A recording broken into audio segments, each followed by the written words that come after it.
ఈరోజు కథ ఆవు పులి. అనగనగా ఒక అడవిలో పెద్ద పులికి ఆకలి వేసి ఆహారం కోసం అడవి అంతా కలయ తిరుగుతుంది.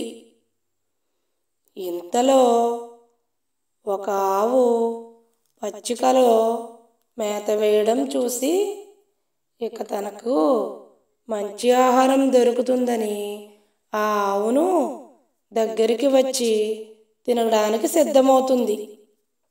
అంతలో ఆ ఆవు తను చనిపోతే తన లేగదూడకు ఎవరు పాలిస్తారు?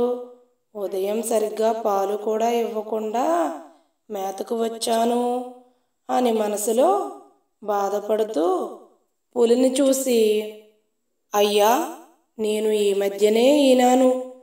నా పిల్ల ఇంకా నా పాలు తాగుతూనే ఉంది.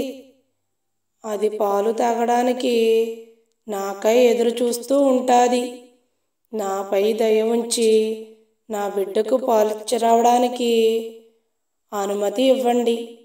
తప్పకుండా తిరిగి వచ్చి మీకు నేను ఆహారం అవుతానని జాలిగా ప్రాధేయపడింది.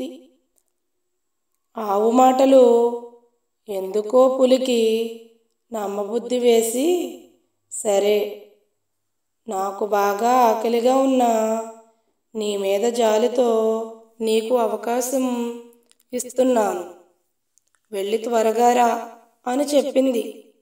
తనకు అవకాశం ఇచ్చిన పులికి ధన్యవాదాలు తెలిపి ఆవు తన తోడ వద్దకు వెళ్ళి దానికి కడుపు నిండా పాలిచ్చి మంచి బుద్ధులు చెప్పి దాని బాధ్యతను తోటి పశువులకు అప్పగించి తిరిగి అడవిలో పులి ఉన్న ప్రదేశానికి వచ్చింది.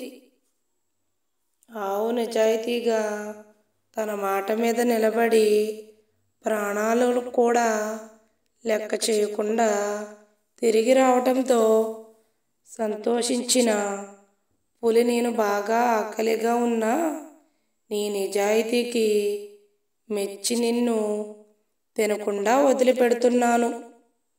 వెళ్ళి నీ బిడ్డతో హాయిగా జీవించు అని దాన్ని విడిచిపెట్టింది. పులి దయగుణాలకి ఆవు కృతజ్ఞతలు తెలిపిన తన పాకకు పోయి తన బిడ్డతో హాయిగా జీవించసాగింది. నీతి: మన నిజాయితీనే మనల్ని కాపాడుతుంది. మా వీడియో మీకు నచ్చితే లైక్ చేసి షేర్ చేయండి. మా ఛానల్ని సబ్స్క్రైబ్ చేయండి.